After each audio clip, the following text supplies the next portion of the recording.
antes da ceia, se Deus assim o permitir. Mas agora eu queria entrar logo na ministração que nós paramos pela manhã, capítulo 32. Tá bonita a irmã Deval hoje, né?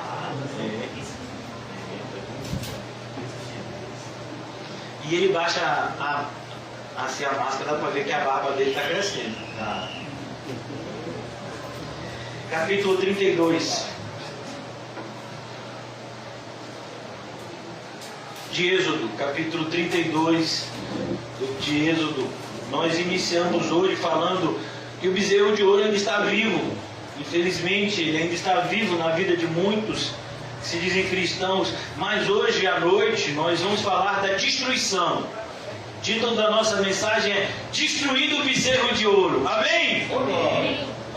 Mata ele, Pai. Vamos destruir ele, não vai sobrar nada. Glória. Amém? Amém. Essa empolgação. Salva-te, Senhor Jesus. Êxodo 32. Hoje nós vimos como surgiu a questão do bezerro de ouro.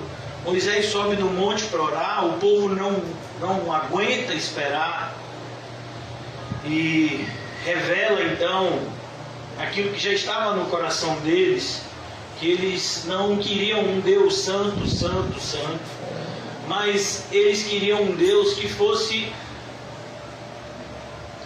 conivente com as suas concupiscências.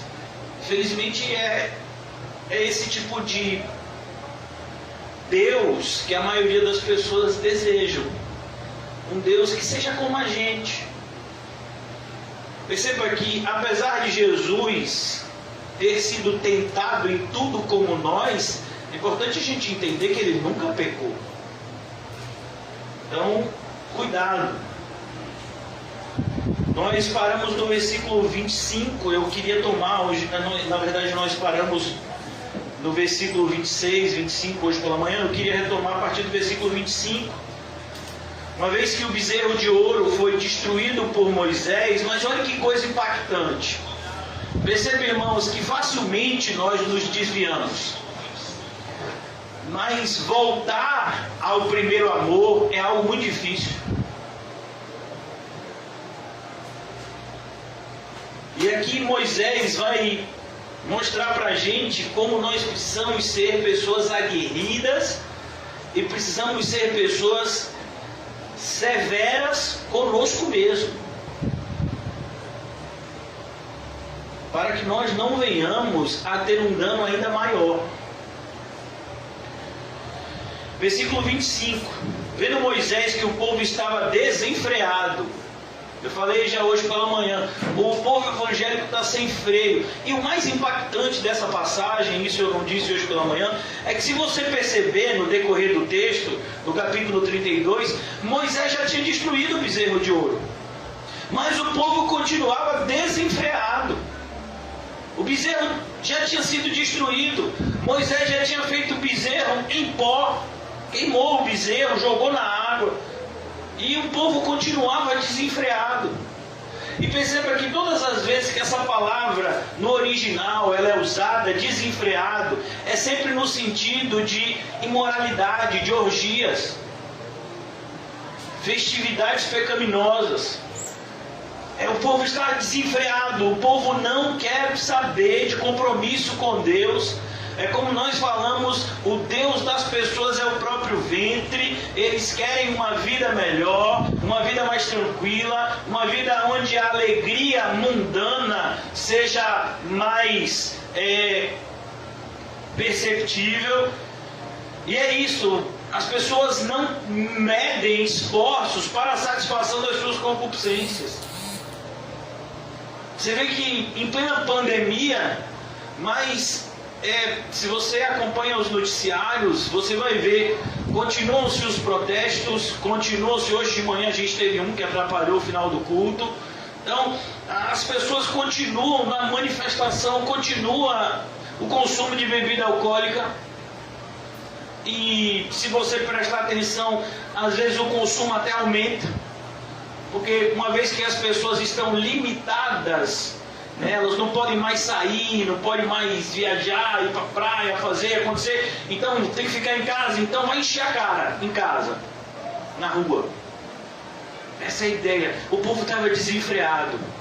O povo estava lá no arraial, eles estavam esperando Moisés, que já havia subido ao monte há 40 dias, e eles, como muitas pessoas, eu não aguento mais esse negócio de isolamento social, disso, daquilo, esse negócio de vírus, não aguento mais, eu quero mais transar. Então o povo estava desenfreado. E o bezerro de ouro já tinha se destruído. Eu disse para vocês hoje pela manhã e vou repetir. O difícil não é tirar as pessoas do mundo. O difícil é tirar o mundo das pessoas. Muitas pessoas, usuários de droga, você vê a pessoa que foi usuário de droga, a pessoa está dias sem tomar banho, na rua, e de repente aquela pessoa toma um banho, bota uma roupa, pega uma Bíblia, cortou o cabelo, senta numa igreja. Você diz, para isso, rapaz, como é que está essa pessoa? Mas no coração daquela pessoa, ele está esperando só o culto terminar, para poder consumir droga e voltar para o lixo como ele estava. Porque o mundo não saiu dele. Ele foi retirado temporariamente do mundo. Jesus dá um exemplo e ele diz, é como uma casa. Onde o espírito imundo saiu daquela casa, a casa foi limpa, a casa foi adornada, mas a casa está vazia. Aí o espírito imundo, ele passeia por lugares áridos e ele volta de novo para aquela casa e ele traz consigo mais 7 espíritos piores do que ele. E aquela casa, o terror daquela casa vai ser muito pior. E Jesus diz, assim acontecerá com essa geração. Jesus estava falando para os judeus, o povo mais religioso da sua época. Assim vai acontecer com vocês. Você acha que porque está limpo e adornado? Então a gente tem que tomar cuidado, irmãos. O fato da gente ter saído do mundo fisicamente, alguém pergunta, você é o quê? Eu sou crente. Hoje eu sou evangélico com a minha Bíblia aqui. Quando eu estava vindo para cá, eu sempre vejo, todas as vezes que eu vou para domingo, né? Tanto quando eu vou para a Boca do Rio, né? Hoje foi o penúltimo dia. Já até falei para o proprietário do imóvel agora à tarde que a gente vai estar devolvendo a chave para ele na próxima semana, depois do próximo domingo. E todas as vezes que a gente sai domingo pela manhã, principalmente no domingo, outros dias também, mas principalmente no domingo, você vê pessoas com a Bíblia na mão, pessoas com roupa religiosa, né? Normalmente a roupa religiosa é o homem de terno e gravata, a mulher com uma saia bem comprida, com um coque na cabeça, né? Com uma blusa de botão, ou com um terninho, se for uma senhora. Às vezes bota aquele negócio no pescoço, que eu não sei, aquele enforcador, né? Qual é o nome daquilo? Encharpe, né? Minha mãe que gosta daquele negócio, eu nunca percebi. Eu digo, meu Deus, esse negócio é para usar em lugar frio. A gente bota um país tropical, porque vai botar um encharpe, vai ficar bonito. Você que está achando que não fica, né? Só a cobra no pescoço. Então, esse pastor não é certo não. Vendo Moisés que o povo estava desenfreado, Arão deixá-la solta. É papel da liderança. Ontem as mulheres se reuniram aqui, olha que coisa maravilhosa, né? É papel da liderança. Apacentar uns aos outros. E isso vale também para as mulheres mais maduras, ensinem as mulheres mais novas. Não é o papel da liderança? De ensinar as nossas crianças, a gente ensinar as pessoas recém-convertidas, que não é somente sair do mundo, mas o mais difícil é tirar o mundo da gente. A gente saiu do mundo, aí agora começa a tirar o mundo da gente. É por isso que Jesus fala dessas 2 etapas no capítulo 7. Você entrou pela porta e você tem um caminho a percorrer. Deixa eu lhe fazer uma pergunta. O que é mais difícil, entrar pela porta ou percorrer o caminho? Entrar pela porta, irmãos, é 1 segundo. Mas percorrer o caminho é o resto da vida toda. Um pastor do passado, ele dizia, a salvação é pela graça. A salvação é gratuita. Mas a santificação nos custará tudo. E é justamente o que a gente sente falta no meio do povo evangélico hoje. Se fala muito, às vezes, de salvação, até de salvação de dívida, de salvação de enfermidade, mas fala-se muito pouco de santificação. E quando fala-se de santificação, fala-se de uma maneira completamente deturpada. Nada tem a ver com a santificação da Bíblia. Às vezes pessoas entendem santificação como orar muito tempo de joelho, como passar alguns dias no monte, com jejuar algumas vezes por semana. Não, santificação nada tem a ver com ritual religioso, irmãos. Santificação é o ato contínuo de sermos feitos cada vez mais semelhantes a Cristo.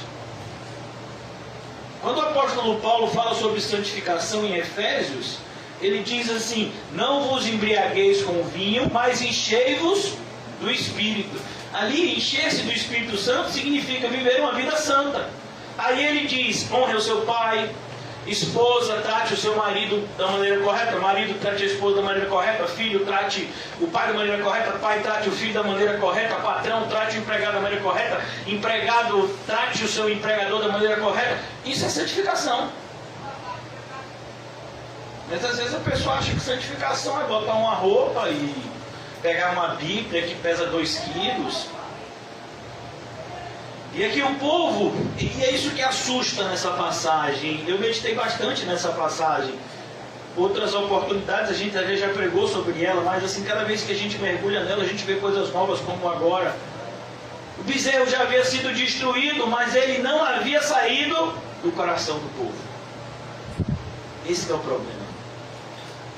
Às vezes a gente fala de idolatria, a gente fala de determinadas coisas que são erradas, e a pessoa sabe que aquilo é errado, mas ela ainda cultiva aquilo no seu coração. São os chamados pecados ocultos, que são acariciados no coração do homem. Existem pessoas hoje, aqui, pastor, se eu ficar falando essas coisas, pastor, que estão cultivando pecados no seu coração. Ah, mas é um pecadinho.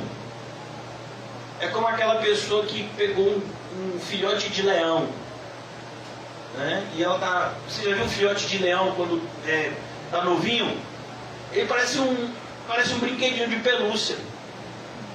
Mas você já viu um leão na fase adulta? Vai brincar com ele para você ver o que é que acontece. E o pecado é assim. Você começa brincando com ele, ele parece ser inofensivo. Mas quando você menos esperar, ele vai te matar. Esse é o propósito dele. O pecado gera morte. Assim como a santificação é sinal de vida.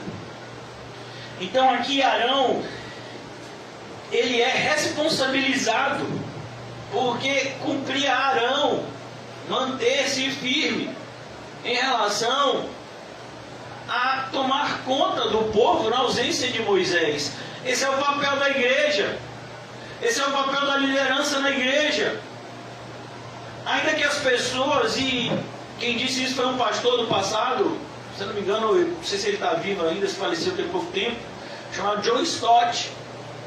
Ele tem uma frase que ele diz o seguinte: não se preocupe com quem entra e sai da igreja, porque isso é algo muito comum, sempre foi. Se você estudar a história da igreja, isso sempre foi comum. Pessoas entram e saem da igreja todos os dias. Não, preocupe-se com o que entra e sai do púlpito. Esse é o problema da igreja.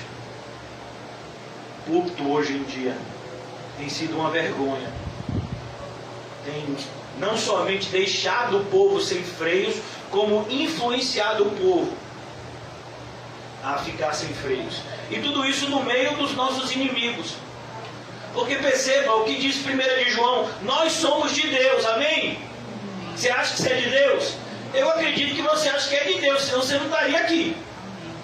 E o mundo inteiro pertence. Agora você imagina, por exemplo, aqui nessa rua, como é essa rua? Eu sempre erro. Teixeira alguma coisa, né? É isso, Teixeira Mendes. Que a irmã botando no convite. Eu aqui, minha cabeça não é muito boa. Teixeira Mendes. Agora você imagina essa rua aqui, Teixeira Mendes. Vai até onde essa Teixeira Mendes? É só essa parte aqui? Ou lá embaixo também? Tudo de lá embaixo aqui. Rapaz, é grande, irmão. Aí você diz, a gente está na Teixeira Mendes. Nós somos aqui de Deus, na Teixeira Mendes. E a gente está cercado de quê? Maligno. E como é o testemunho aqui? Qual é o número daqui? 134. 134 aqui é para ser de Deus, mas a gente está sendo? Aqui tudo é um maligno. Mas 134 tem que ser de Deus, e a gente está sendo? Era o que estava acontecendo no meio do povo. Eles estavam chegando na terra e Deus havia prometido para eles. Eles estavam cercados de povos estranhos. Se você pegar lá Jebuseus, não sei o que Zeus, é tudo quebrando com eu, né? Tem os midianitas, tem os filisteus, tem um monte de povo tudo cercando ali. E aí tem o povo de Deus. Mas como é que pode o povo de Deus não viver do jeito que Deus manda? Então, Arão deixará solta para a vergonha no meio dos seus inimigos. Pôs-se em pé à entrada do arraial e disse: quem foi que se pôs em pé à entrada do arraial? Moisés. Oi? E rapaz, Moisés pense no camarada que eu gosto na Bíblia. É Moisés. Eu gosto de Moisés. Moisés é gente boa. Aquela parte assim, uma das partes que eu acho assim, que eu me arrepio todo assim. Aquela parte lá de Hebreus que diz assim: porque Moisés recusou ser chamado filho da filha de Faraó. Quem recusaria aqui? Ser chamado filho de Bill Gates? Já pensou? Eu acho que é filho de Bill Gates. Eu acho. E aí? Eu acho que Edeval é um filho de um daqueles sheiks da Arábia Saudita. Que ele tem, né? Ele tem um olhar assim meio árabe, né? Já pensou se Edeval é filho de um daqueles reis do Emirados Árabes? Sei quantos bilhões de dólares em petróleo? Já pensou? Rapaz! E aí? Você recusaria ser chamado? Se você abdicar do islamismo, eu vou deserdar você. Você vai perder seus bilhões de dólares. E aí? Faz o quê? Volta na justiça lá. Conhecimento de possibilidade. Não, filho, Moisés que recusou. Eu não quero isso pra mim. Imagine, irmão. Pessoa caçando você na rua. Vem cá, você aí. Você, bonitão aí, de Sios, né, do exército. Que irmão foi casar e tinha um parente dessa. Rapaz, o senhor é do exército, dos americanos, né? O senhor que é americano, Mateus.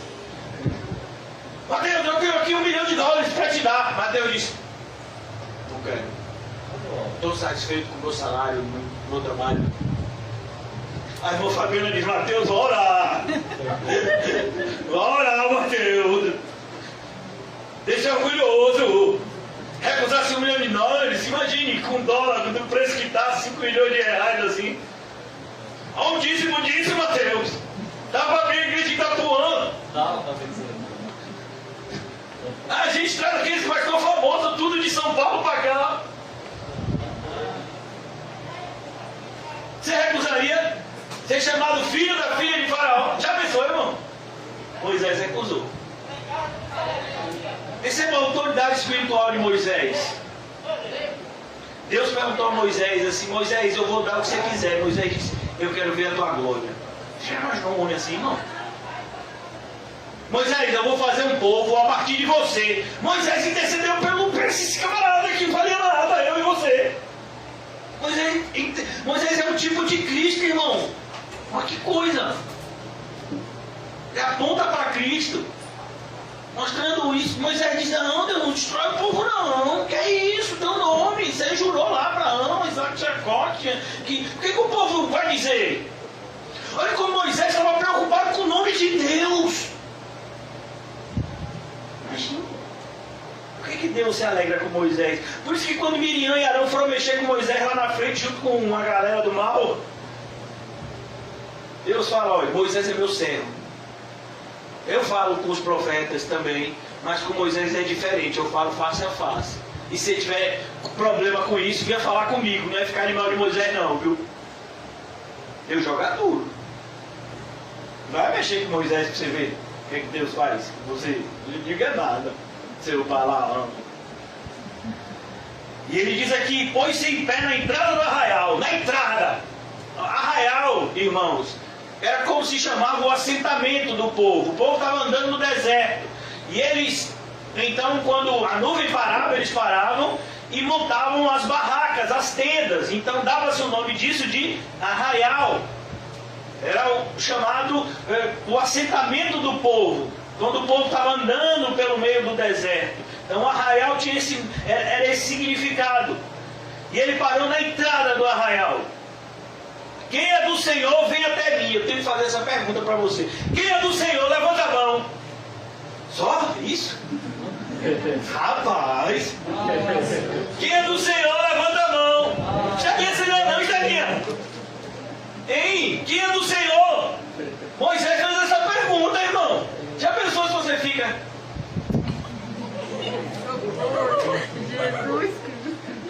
O negócio aqui vai pegar, viu? Você não fica com essa mãozinha de... Não. Moisés mandou você pegar, foi na espada, irmão. Você não deu uma linha em Êxodo 32, não, você vai ver. E pôs-se em pé entrando do arraial e disse, quem é do Senhor, vem até mim. Olha como tem que ter postura. O que foi que Jesus disse? Quem quiser me seguir, negue-se a si mesmo, tome a sua cruz e me siga, venha até mim. Capítulo 11 de Mateus, vinde a mim todos os cansados e sobrecarregados, eu vos aliviarei. Vinde a mim, saia do mundo. É preciso se tomar postura, irmãos. É preciso você se afastar das trevas e se aproximar da luz. Isso é algo contínuo, porque as trevas, elas nos perseguem. Por mais que você queira viver na luz, as trevas vão estar sempre perto de você. E muitas vezes as trevas vão se disfarçar, tentando te enganar. A Bíblia diz, as astutas ciladas do maligno. São astutas ciladas. Ele se traveste de anjo, de luz, não é de trevas não, para tentar enganar você e a mim. Por isso a gente tem que estar andando com o sábio, a gente tem que estar andando com o santo. Às vezes eu fui conversar com uma pessoa alguns anos atrás, uma senhora que congregava na igreja, e ela disse, mas minhas melhores amigas são ímpias, porque o pessoal da igreja assim é um pessoal tão chato. E eu fiquei pensando comigo, mas a vontade de dizer foi grande, chato é você. Você não é crente. Eu disse isso, eu disse. Você não é crente. Porque se você se sente mais atraído pelo sorriso do ímpio do que pela seriedade dos cristãos, então o problema está no seu cristianismo. Na ausência do seu cristianismo e não na presença do cristianismo das pessoas que você diz que são chatas. Porque eu vou conversar com um fulano, só quer falar de Bíblia, só quer falar de Deus, só quer falar de coisa de céu, de inferno. Não, a gente tem que falar de coisas assim de moda, a gente tem que falar de batom, a gente tem que falar de corte de cabelo, a gente tem que falar de dieta, a gente tem que falar de chocolate, a gente tem que falar de política. É sério que você quer falar sobre isso? Todas essas coisas são temporais, irmãos. Agora o que está escrito na palavra de Deus é para sempre. Quem é do Senhor, vem até mim. Perceba, Moisés está dizendo, eu não vou até vocês. Olha, às vezes a gente tem sido tão influenciado pelo evangelicalismo errado da nossa geração, que a gente praticamente barateia o evangelho e quer vender o evangelho 10 vezes sem juros. Ô irmão, vamos para a igreja, por favor. Ô irmão, vamos lá. Na moral, eu vou louvar lá, vai pelo menos me ver. Eu estava um tempão sem louvar, o pastor disse que eu vou louvar a tal dia. Vai lá, pelo menos me ver. Eu vou tirar um louvor bonito, garanto. Oh, Senhor Jesus. A gente está ensaiando tem uns 3 dias. Vai, até baixo. Vai, toma ver, rapaz. Vai dar uma moral. Não, irmão. Se você não quer nada com Cristo, não vai na igreja, não. Pastor, você fala as coisas assim, fala. um negócio assim que parece que espanta as pessoas. É para espantar mesmo, meu filho. O seu próprio bem. Você quer estar andando com gente que é filho do diabo? Você quer? Eu não quero não. Você quer uma igreja cheia de gente carnal, trazendo confusão o tempo todo ao arraial do Senhor? É isso que você quer? Ou você quer andar com os santos, que te estimulam a viver uma vida ainda mais santa? Uma das melhores formas de afugentar os falsos crentes carnais é por meio da pregação bíblica, que eles ficam chateados. Não sei o que ele falou aquilo para mim. Se você está se identificando com o que eu estou dizendo, é para você mesmo. E se está me olhando pela internet, é para você também. Tem pessoa que às vezes assiste a pregação e bota uma caixinha, né? Você viu no Facebook?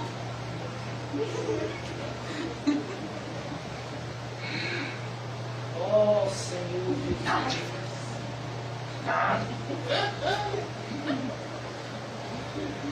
Quem é do Senhor, venha até mim. Você não é obrigado a vir para a igreja, não. Agora, se for para vir para a igreja, tem que ser de verdade. É ou não é? Amém. E isso, irmão, isso é de verdade. Uma senhora ficou jururu comigo. O senhor não sabe do que eu passo. Não preciso saber, a Bíblia me diz. Você passa o que todo mundo aqui está passando. A diferença não é a luta que a gente passa, a diferença é como a gente reage diante da luta. Porque luta, eu garanto que se você é crente, você está passando. Até as crianças. Quem aqui já ouviu falar num negócio chamado bullying? É um termo americano, né? Que abrasileirado é pegando no pé. É como você está na escola e o pessoal fica pegando no seu pé. Meu filho, se você é crente, você vai sofrer bullying na escola. Minhas filhas sofreram, as duas. Pense, eu como pai, olha o meu tamanho. E eu não fazer nada, com minhas filhas sendo, né, sofrendo bullying. Qual é a vontade carnal? Vamos trocar uma lâmpada? Uma vez foram fazer um bullying com meu filho. Pense que eu tive que me amarrar na cruz. Mas é isso, irmãos. Até os nossos filhos vão sofrer também. Faz parte da caminhada. No mundo tereis. A gente acha que Jesus está falando, né? De maneira poética. Poética. Jesus está profetizando na sua vida. No mundo tereis aflições. Se você for para a balança, Socorro. aflição. Dos dois lados. Se você for para a área da saúde, aflição. Vou dizer uma coisa para você, cristão. Quando você for fazer um check-up, saiba que você é cristão. Porque um cristão, quando faz check-up, irmãos, com certeza vai ter algum médico endemoniado que vai dizer que você está perto de morrer. Vai. E ele nem sabe o que está dizendo. Eu fui no médico, tem particular. Porque insistiram muito. O mesmo pessoal que queria me botar na camisa de força. Você tem que ver esse pulmão. Isso aqui vai morrer. Tá bom, vou marcar. Marquei o médico. Aí o médico olhou pra mim. Eu fiz exame. Tem Covid, não foi? Tive. Internado, não foi? Foi. Pulmão comprometido, né? O seu pulmão não voltou normal, não. E vai demorar um tempo para ele voltar. Ele quase perguntei, a senhora é cartomante? Porque ela estava olhando meus exames do passado, ela nem viu os exames novos porque eu não fiz. Mas já estava profetizando na minha vida, imagine. Seu pulmão vai demorar um tempo para voltar ao normal. Eu disse, sim, senhora. Você é crente, irmãos. Fique do lado do Senhor. Você não vai perder nada com isso. Versículo 32, continuando já aqui. Não vou me demorar muito, até porque a gente só tem até 5 da manhã. 5 da manhã todo mundo precisa voltar para casa. Né? O decreto, né, de 8 às 5 da manhã? Não é? É ou não é? Não. Quando der umas 7h30, Quinho fecha a porta, fecha as janelas. Tem gente que já está olhando para um buraquinho que tem ali. E diz, por onde que eu vou fugir? Eu digo que eu vou no banheiro, eu uai, já fui. Oh, Jesus. Pôs-se em pé na entrada do arraial e disse, quem é do Senhor, vem até mim. Então se ajuntaram a ele todos os filhos de Levi. Ó a tribo de Levi. É aqui que surgem os levitas. Olha as tribos fazem referência aos filhos de Jacó. Os filhos de Jacó, cada filho de Jacó dava nome a uma tribo. E por que não tem uma tribo com o nome de José?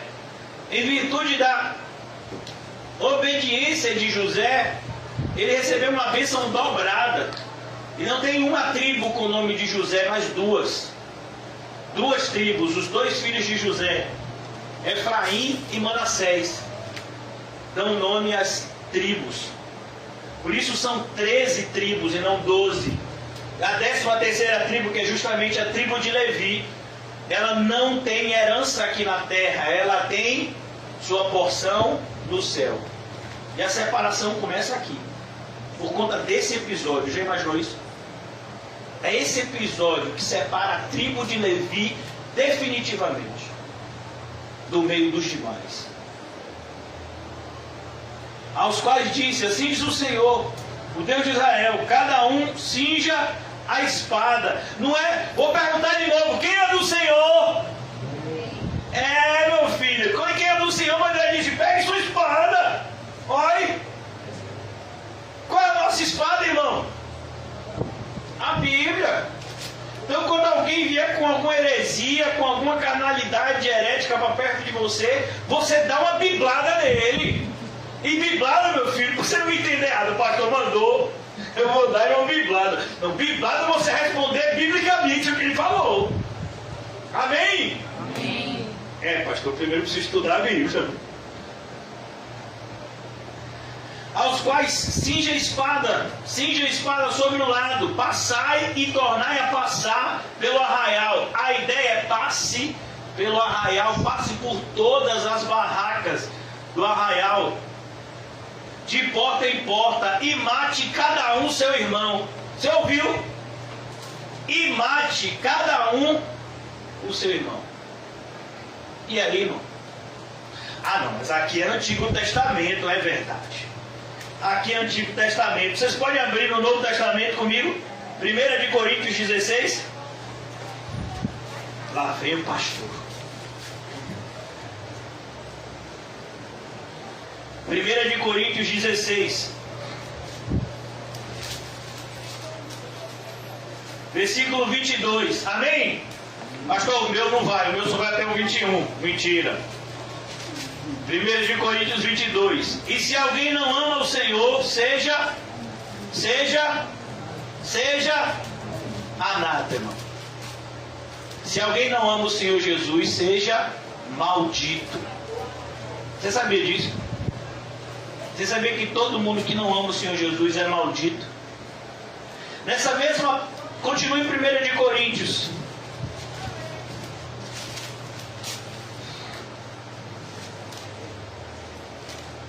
1 Coríntios. As más companhias. 15:33, isso mesmo, um pouquinho atrás. Não vos enganeis. Por que o apóstolo Paulo coloca essa expressão, não vos enganeis? Porque você vai tentar se enganar. Você vai se sabotar. Não, fulano é gente boa, eu estou evangelizando fulano. Como assim você está evangelizando fulano? Você já falou de Cristo para fulano. Fulano insiste em não querer nada com Cristo. E você acha que você está evangelizando? Não, você está dando pérolas aos porcos e as coisas santas aos cães. É isso que você está fazendo. Não vos enganeis, as más conversações. Perceba, as más conversações. Ó, pastor, e agora? Mas não tem que conversar com ímpio não, irmão. Ficar batendo papo com ímpio sobre impiedade. Não. Corrompem o quê? Os bons costumes.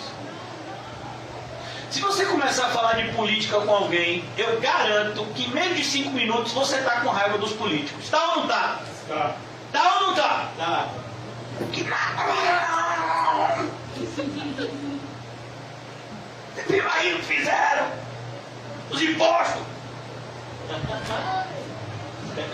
Não, mas é verdade, irmão. É assim mesmo.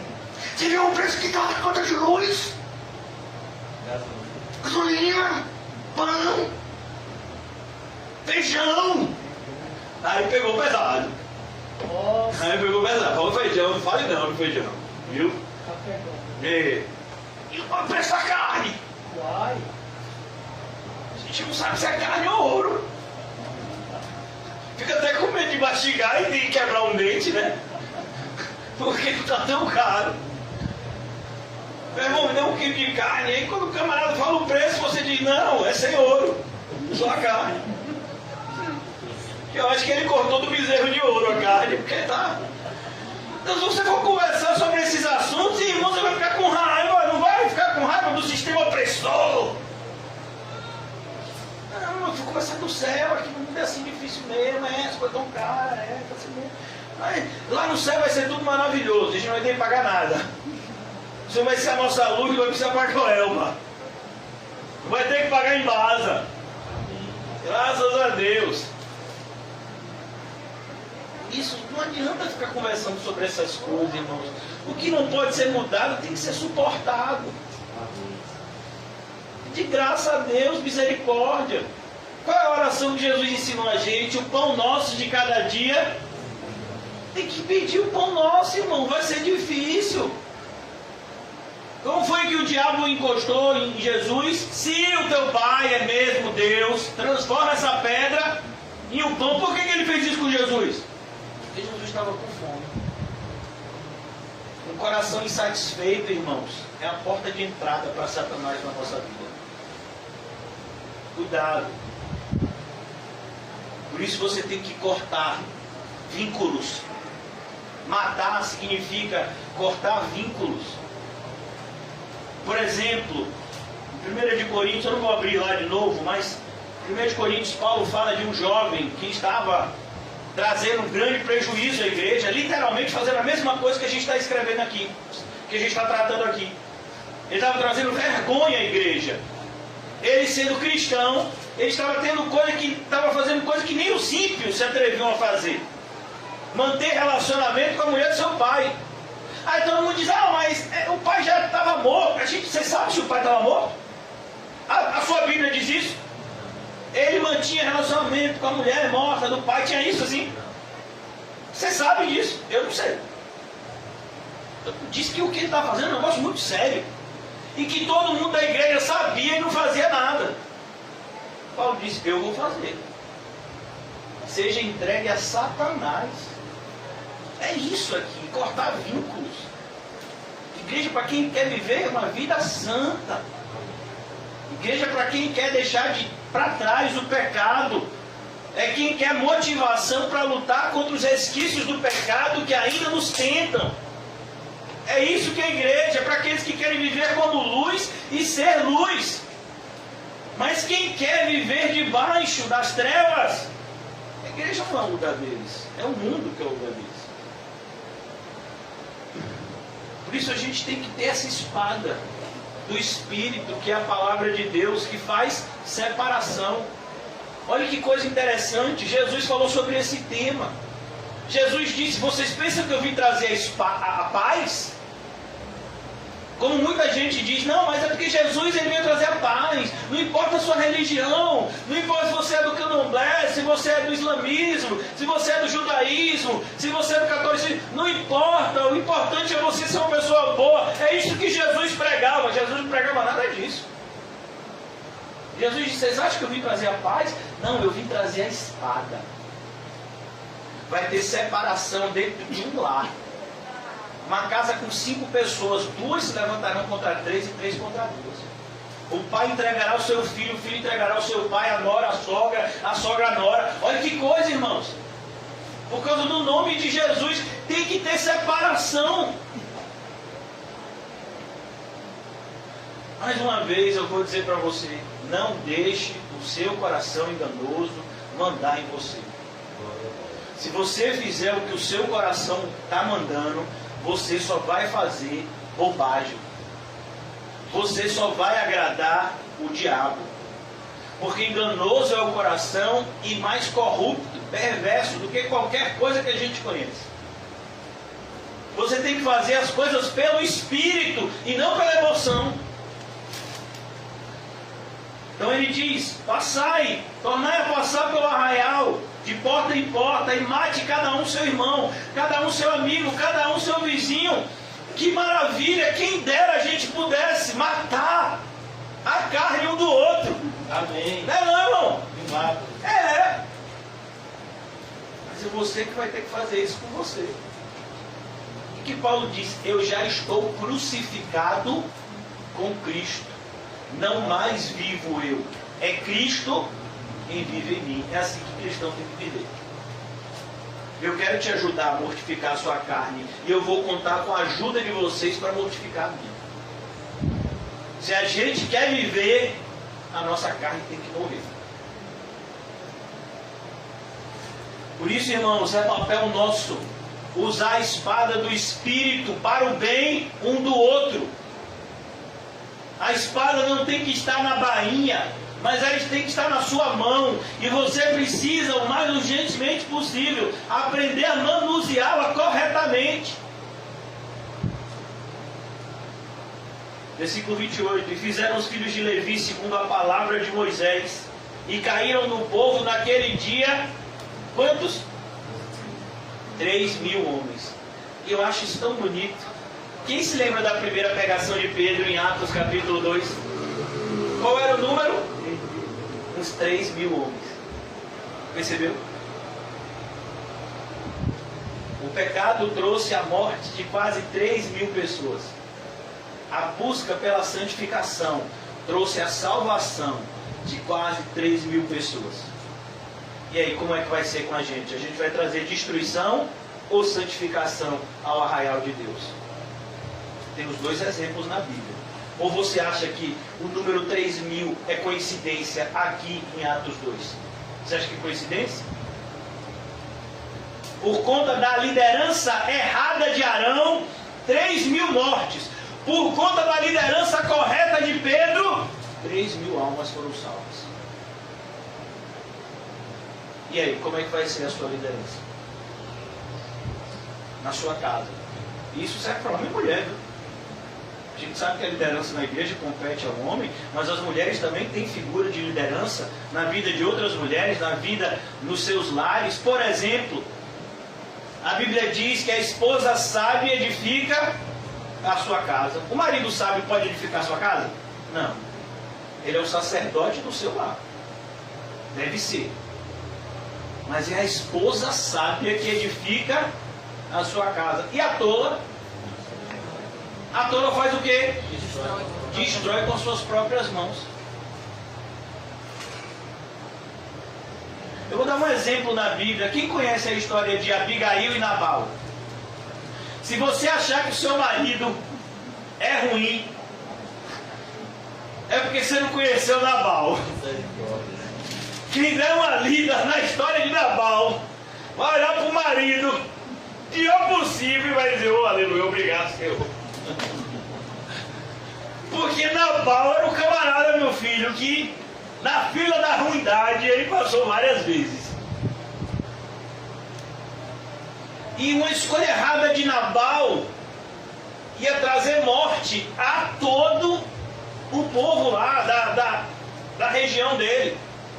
Mas a esposa sábia, Abigail, salvou não somente Nabal, que era ímpio, mas todo o seu povoado.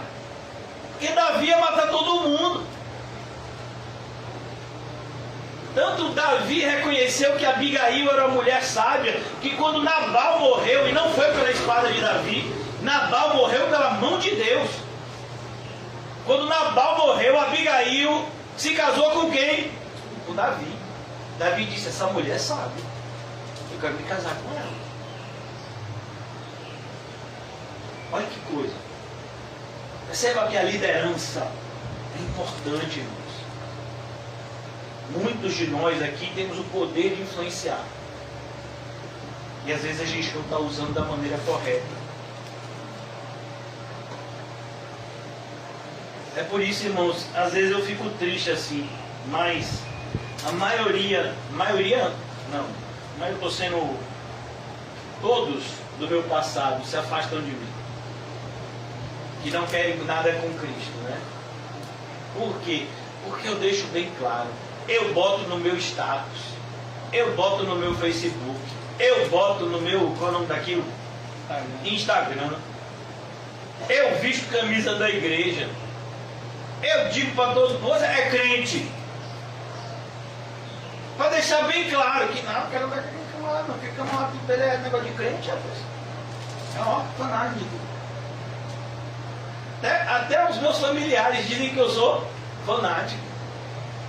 Tinha um pessoal da minha família que era evangélico, que ainda é evangélico, né? Pai de pai e mãe, mas disse que eu sou muito fanático.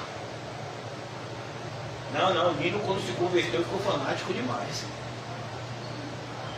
Que bom, eles pensam assim. Eu não tenho essa opinião não, meu respeito. Eu acho que para eu ficar fanático ainda falta muito. Mas a gente precisa se posicionar, irmãos. É necessário que o mundo olhe para a gente e veja uma diferença. Porque se a minha atitude é igual a atitude do ímpio, o problema não está no ímpio, o problema está em mim.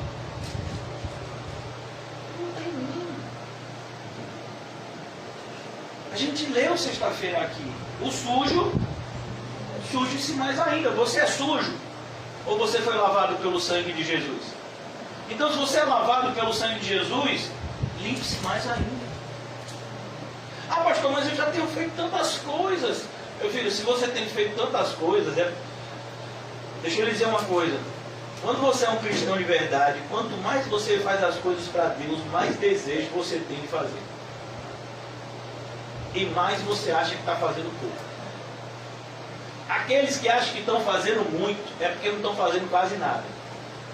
Quem está fazendo alguma coisa, acha que não está fazendo, que está fazendo muito pouco. E aqui a gente percebe, eles tiveram que matar fisicamente aqui nessa passagem, pessoas próximas. Mas que não estavam próximas a Deus, você vai ter que se posicionar. E se você acha que isso é um radicalismo do Antigo Testamento, deixa eu lhe dizer, quem aqui já leu o Evangelho de Lucas? Se você ama o seu pai, sua mãe, sua mulher, seus filhos e filhas, irmãos e irmãs e a sua própria vida mais do que a mim, você não é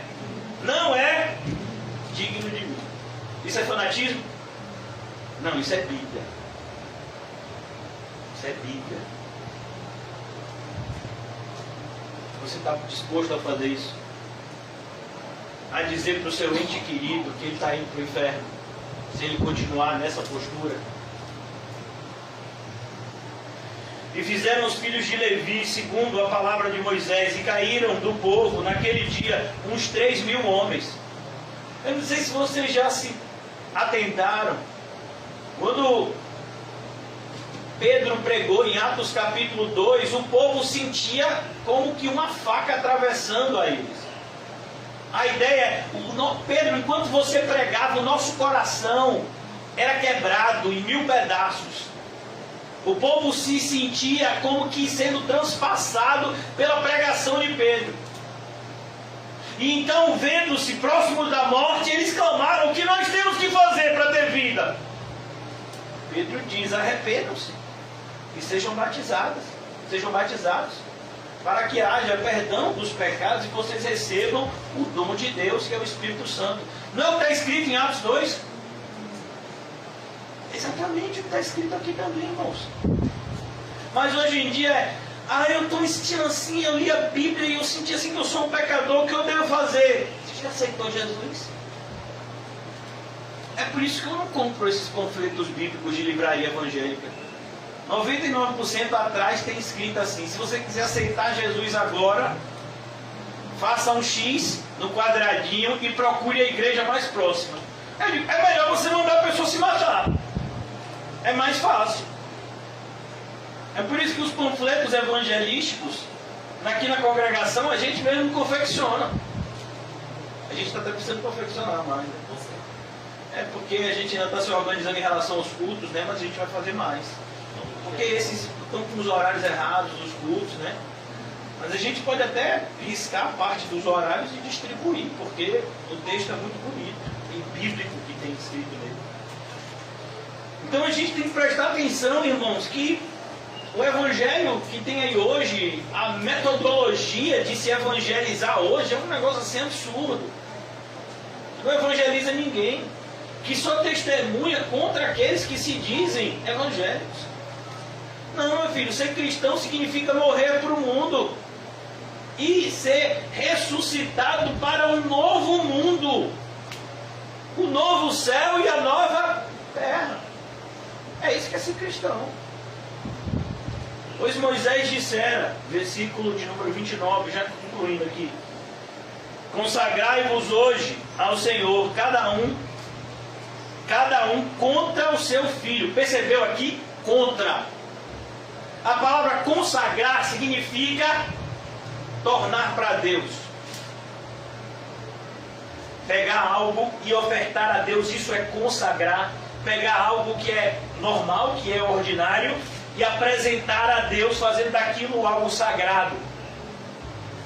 Então você vai se consagrar. E como é que você vai fazer isso? Tomando uma postura, demonstrando que você ama a Cristo mais do que a qualquer pessoa, inclusive mais do que a você mesmo. Se posicionar por Cristo na nossa geração vai trazer muitas vezes prejuízo material para a gente. Vai trazer dano à nossa saúde. E aí? Você está disposto a isso?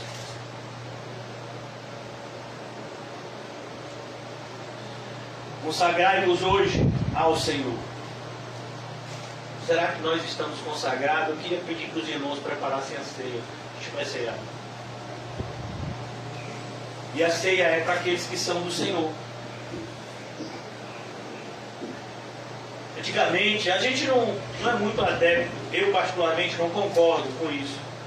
Mas eu acho que tem um princípio de fato bíblico por trás dessa atitude. Os puritanos, eles tinham uma atitude no passado onde a pregação ela era aberta ao público, mas o momento da ceia não. E eu já disse a vocês, eu não concordo com essa postura, mas eu acho que tem um princípio por trás dela que deve ser falado, apesar dessa postura não dever ser adotada, mas esse princípio tem que ser dito, que é o princípio que está lá em 1 Coríntios capítulo 11.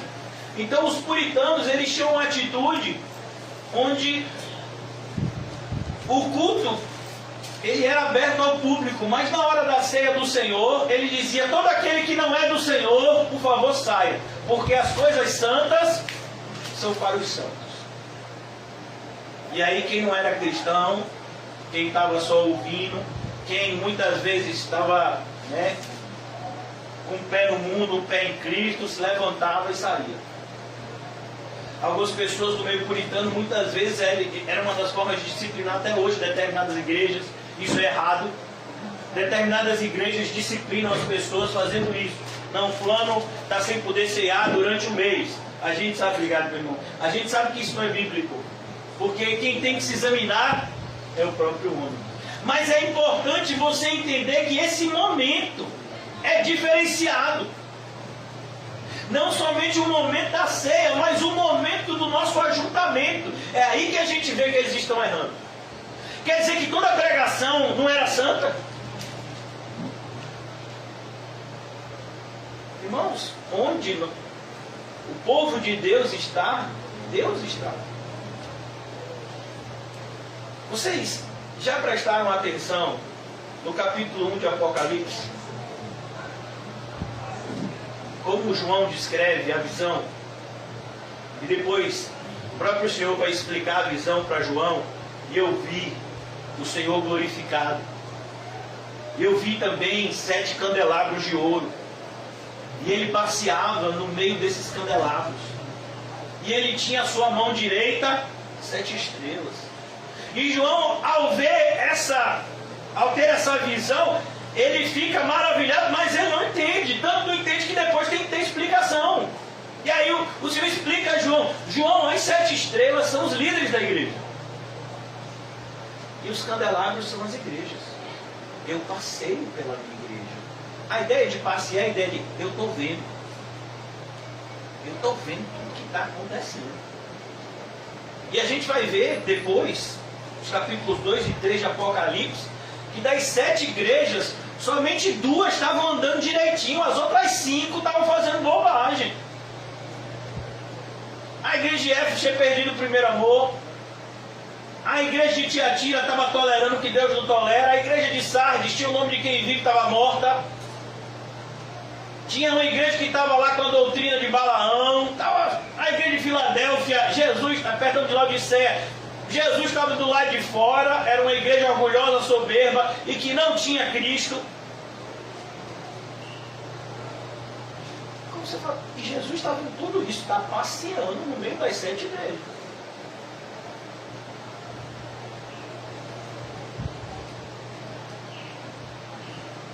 Percebe, irmãos, na igreja, por exemplo, se eu não me engano, na igreja de Sardes, tu tem nomes de quem está vivo, porém você está morto. Aí você não, então não tem ninguém nessa igreja que é crente. Tinha. A palavra de Deus era pregada naquele lugar. E aí ele diz assim, qual é o problema daquela igreja? Impureza. E ele diz, tem umas poucas pessoas que não se contaminaram. Toma conta dessas aí, para que elas se mantenham incontaminadas e recebam uma vestidura branca definitiva aqui no céu comigo. Será que você acha que Deus não está vendo a cena evangélica da nossa atualidade? Será que Jesus não está vendo o que está acontecendo? Será que Jesus não está percebido da covardia de inúmeros cristãos? Do egoísmo, da avareza, os falsos mestres dominando. Irmãos, desde a época de Jeremias, Jeremias diz, horrenda coisa tem acontecido no meio do povo de Deus. O que é, Jeremias, que está acontecendo? Os profetas profetizam falsamente. Os sacerdotes conduzem o povo ao erro. E o povo gosta disso. Olha que coisa. Não é Jeremias. Então a ideia aqui é muito séria. Se você é do Senhor, você vai ter que se posicionar contra pessoas que lhe são próximas. Cada um contra o seu filho, contra o seu irmão, para que ele vos conceda hoje bênção.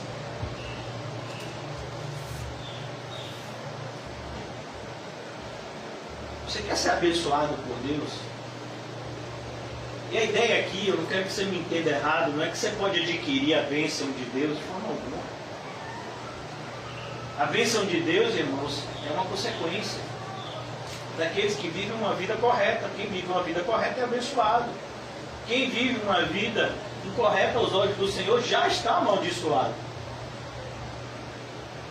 O Senhor Jesus nos diz no Evangelho de João, todo aquele que crê e for batizado será salvo, e quem não crê já está condenado.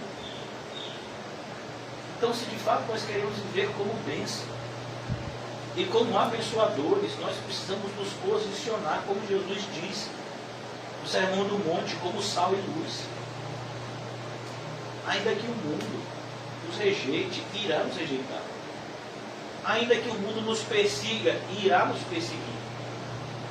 Mas se o Senhor é por nós, a quem temeremos? Por isso você tem que olhar para esse pedaço de pão, esse singelo pedaço de pão, esse copo pequenininho de suco na sua mão. E se você é um crente verdadeiro, você tem que olhar e ver a promessa que Paulo descreve lá no capítulo 8 de Romanos. Aquele que entregou o seu próprio filho por amor a nós. Ó, o pão e o sangue simbolizam isso. Aquele que entregou o seu próprio filho por amor a nós, como não nos dará juntamente com ele todas? Não é algumas. Todas. Todas as coisas. Assim como Satanás tem os seus garotos e garotas propaganda, o Senhor tem os seus também. Vou dizer um garoto propaganda de Deus. Sabe quem é? Jó. Jó chama, o diabo aparece na frente de Deus e Deus é que diz: está vendo meu servo Jó? Ó, é meu garoto propaganda. Jó tem vivido lá, ó, como a luz do mundo. Aí Satanás diz que nada, também tem dado tudo para ele. Tira as coisas dele, você vai ver a luz se apagar. A luz de Jó se apagou? Não. E o diabo foi envergonhado. Você quer envergonhar o diabo e alegrar a Deus? Você tem uma oportunidade no dia de hoje e durante essa semana. Nas atitudes que você vai tomar a partir de agora. Pense nisso. Comamos e bebamos para a glória de Deus.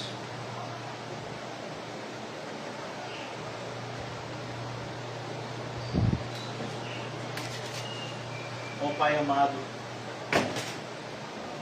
Pai de misericórdias, Rei do que reina sobre toda a criação, Senhor.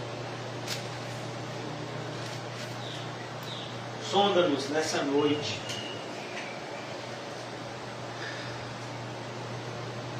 E ajuda-nos na remoção, Senhor, de tudo aquilo que te desagrada nas nossas vidas. Dai-nos, Senhor, o privilégio de vivermos vidas santas. Possamos ser usados, Senhor, para a Tua glória, como luz, como sal. Possamos ser usados, Senhor, como Teus embaixadores, mensageiros do poderoso Evangelho que salva todo aquele que nele crê. Ajuda-nos a entender que esse mundo não tem nada que nos atemorize, pois nós não temeremos aquele que pode ferir somente a carne e nada pode fazer a nossa alma. Dai-nos essa ousadia, essa coragem santa de viver uma vida, Senhor, cheia de fé, a fé que vence o mundo, a fé que evidencia cada vez mais que nós não somos desse mundo, mas que desse mundo fomos tirados e transportados para o reino de glória do Rei da Glória. Ó Senhor Jesus, usa-nos como teus servos, Senhor. Servos fiéis e diligentes. Ajuda-nos, Senhor, a termos cada vez mais um comprometimento bendito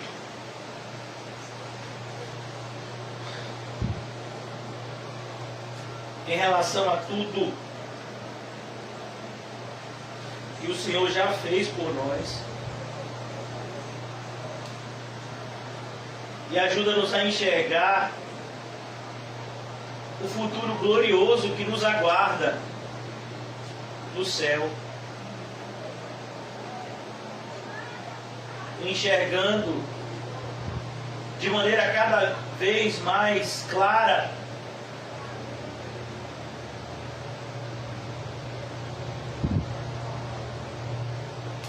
que as lutas do tempo presente não podem em nada se comparar com a glória que está reservada para nós.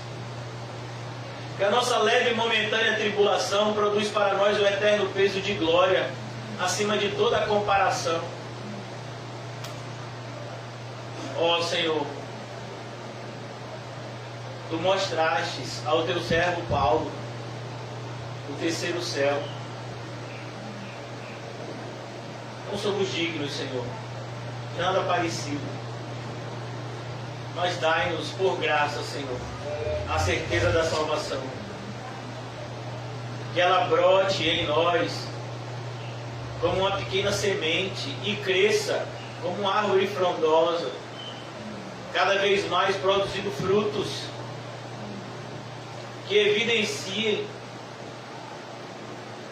que nós não somos dessa terra. Fazemos parte do povo eleito de Deus, da nação santa, do sacerdócio real, do povo comprado e adquirido por meio do sangue. Ajuda-nos a enxergar, Senhor, essa realidade bendita e esse futuro glorioso que está reservado a todos aqueles que, em nome de Cristo e por Cristo, combatem o bom combate da fé. E que logo, ainda um pouquinho de tempo, veremos aquele que tem de vir.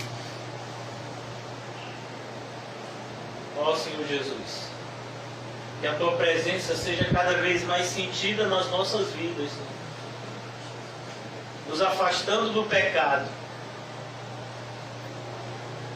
e nos aproximando de um viver santo e santificador, influenciando uns aos outros em amor, estimulando uns aos outros ao amor e às boas obras, pois esse é o propósito do nosso ajuntamento solene, quanto mais percebemos que o Senhor está chegando. Ó Deus, ajuda-nos a cumprirmos cabalmente o nosso ministério. O Senhor nos plantou aqui no Alto das Pombas. E a partir desse próximo mês nós ficaremos ainda mais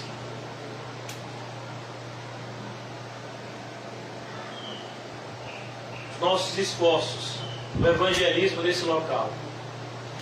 Tem misericórdia de nós, Senhor, pois não temos nenhum poder em nós mesmos, mas sabemos que para Ti nada é impossível. Nos ajuda, Senhor, a fazer a diferença nesse lugar, a sermos como luzeiros, atraindo para Cristo aqueles que são de Cristo. Ajuda-nos, Senhor. Em nome de Jesus. Amém e graças a Deus. Amém, irmãos? Saúdem-se mutuamente com o cumprimento santo e não se esqueça de dizer para o seu irmão: quem é do Senhor, ande com o Senhor. Amém.